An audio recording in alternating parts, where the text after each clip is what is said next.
Yo, what's up, baby? This your boy Deontay the Bronze Bummer Wilder, and you're listening to my guys at 3-point conversion, baby. Yeah.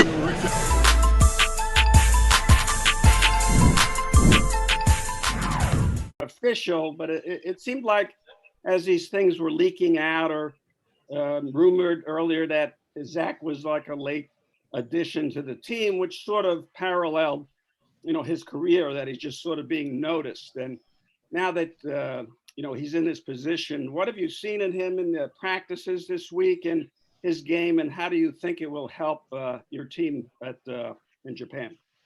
Well, I can tell you a couple of things. One, Zach is someone we wanted on the team. We try to, you try to keep a lid on everything. I don't think anybody was thinking about Jeremy Grant out there in the public. They're always thinking of the names that we hear all the time, but we're trying to put a team together, and that takes a lot of different elements. And we're looking to have as many tools as we can, depending on what we run into. So everybody fits a role in some way. With Zach, he is somebody who really wanted to do this, number one. His physical skills are abundant and obvious. His length, his athleticism, I think will translate very well. He wants to play defense to the nth degree. He knows that that's what we want from him. We also want energy, and obviously his scoring ability is always available. But I think through this camp, what he's going to do is become a little bit more solid playing with all these guys. Decision-making wise, I'm talking about, being able to play with these guys. But his energy level is high. His commitment is fantastic. And he's willing to do anything we ask him to do. And he's stated that. He's somebody that I think is very different from most other players that we have on the team. So those are the, skills and things we're looking for from him. Thank you, as always, for your grace and aplomb. You take care. I love you. Next up, we'll go with Tim Reynolds, and then we'll go to Amari. Thanks, Craig. Hi, Pop. Howdy, howdy. Howdy, howdy. Will you have to promote some guys to have some extra bodies tomorrow night?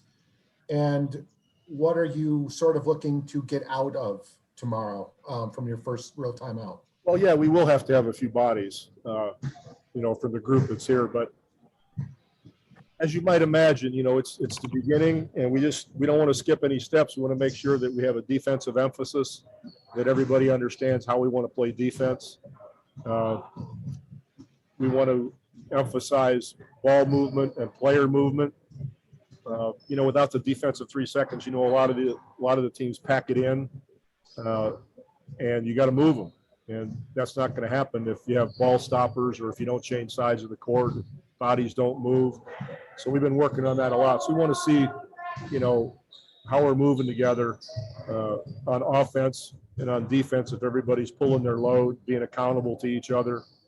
So, other than that, it's obeying the basketball gods, really, making sure these guys who are all very good players know that they're playing with other very good players.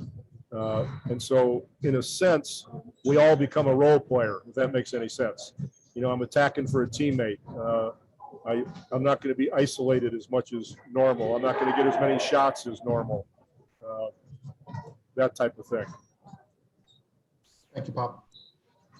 Go ahead, Amari, and next up is David Chinalalo. Hi, Coach. I hope you can hear me. This is Amaury Padrillo, French newspaper, L'Equipe. You said 3 days ago that you wanted your team to first get a good sense of how strong the competition is going to be in Tokyo. Could you maybe elaborate regarding the French team? What impressed you the most 2 years ago in China? Do you think they may be even better this year? And is the fact that you're going to be playing them first a good thing? Yeah, I think the French team has been very good for a long time. They've played together for a long time. They've added players, and every year, all these teams, including France, has, you know, one or two more NBA players, which means they have more talent every year. So, you know, the gap is smaller and smaller every year as far as talent is concerned. So it's about execution. The coaching staff, I'm very familiar with. They got, you know, they're great people, and they do a fine job. Everybody is hungry. You know, everybody wants to win. So having respect for the opponents, I think, is step number one, more so than anything else. Rebounding, shooting, playing defense. If you don't respect these teams, you're in big trouble because of the coaching, the talent, the execution. And, you know, it'll be difficult for us to execute as well as a lot of these teams do, given the fact that they played together for so many years. So we realize that that means we have to really prepare well with the time that we have. Thank you. David, go ahead, and then we'll go to Akiko Yamaki. Hi, Coach. This is Davide Chinellato. I'm with La Gazzetta dello Sport in Italy. Hi. Great to see you. What are your expectations from the Olympics? Not just the basketball tournament, but the Olympics themselves. Well, I'm not sure what you mean by expectations, but in what area? I mean, you said other than basketball. Do you mean going to dinner or seeing? Yeah, or... I know there will be some restrictions, but you know, the Olympics are for many people like a dream come true. I know this year it's going to be a lot different with all the restrictions in place. Right. But I'm curious what the Olympics mean for you in general, and what do you think you will be able to leave from that? Well, I think, you know, everybody's ultimate goal in going to the Olympics is to win.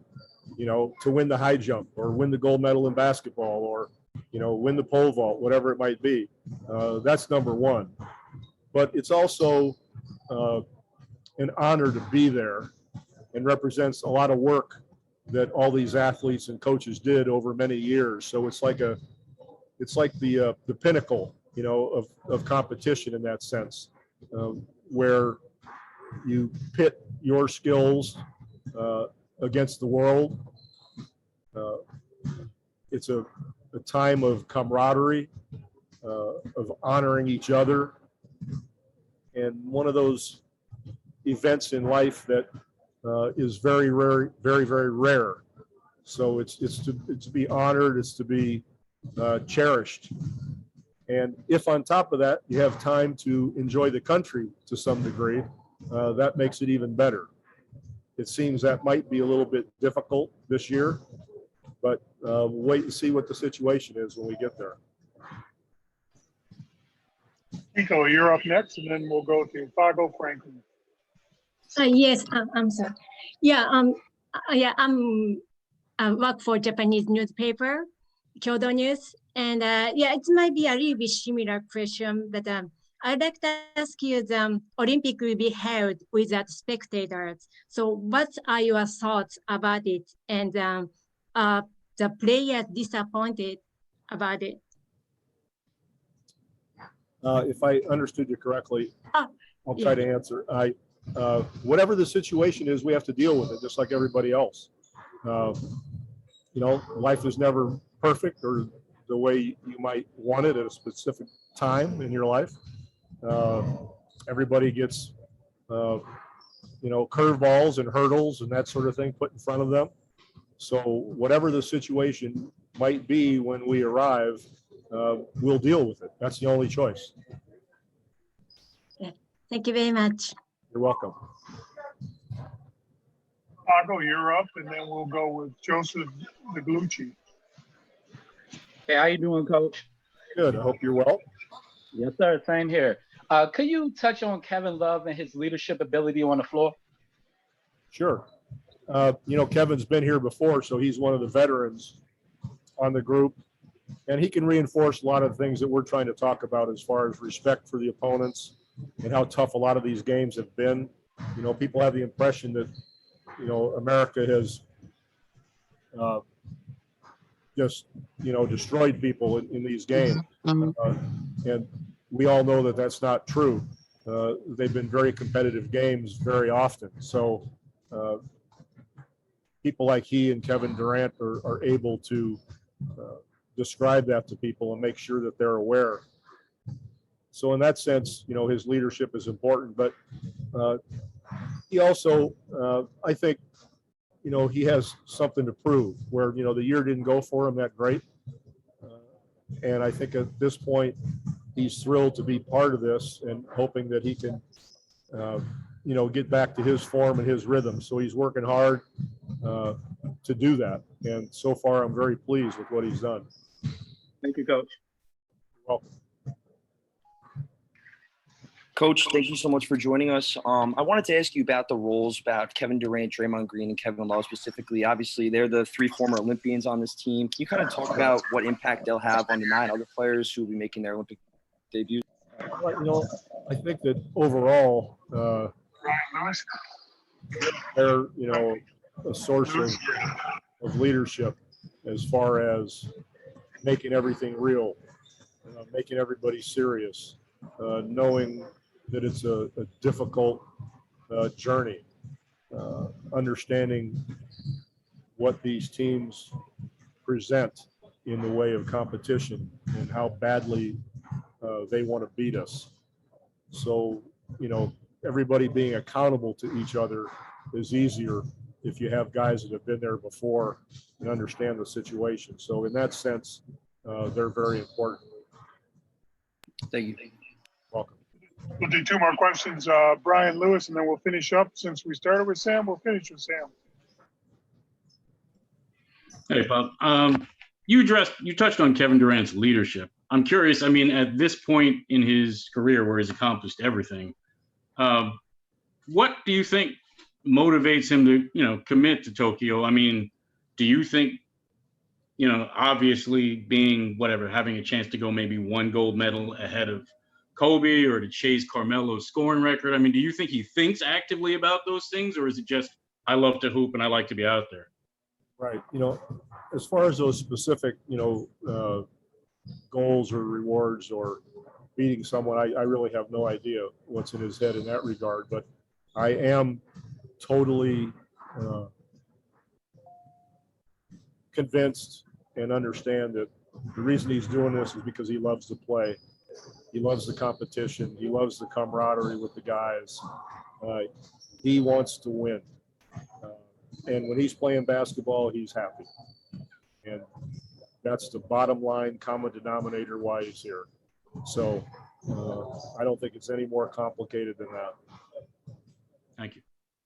Well, I might add that it's amazing and fortunate for us that he does feel that way because, he's a heck of a player. But to make that sacrifice again, the way he's done in the past, I think is pretty laudable. And he deserves a lot of credit for that, as do, the other guys who in a tough year have stepped up to represent their country. Thank you. We'll finish with Sam Smith. I want to apologize for taking you away from early study of your wine list, but I did have one quick question. I got it right over here, Sam. I got it over here. I heard the man who cheated you out of a spot on the 72 team spoke to your team yesterday. Yes, it still hurts, and I'm still aggrieved, deeply aggrieved by this slight. And nobody was going there, really. I wanted to ask, what was that guy? What was Doug Collins' message to the team? How was it received? And what does his experience bring to the young players? I know you would have voted for me over Doug Collins, right? Oh, yeah, I did. Okay. Doug hit a home run yesterday, very honestly. He was fantastic. I wanted them to feel him. I wanted them to feel what the Olympics meant to him. And to this day, what happened in 72 hurts him, as you well know, I'm sure. And I wanted that to be,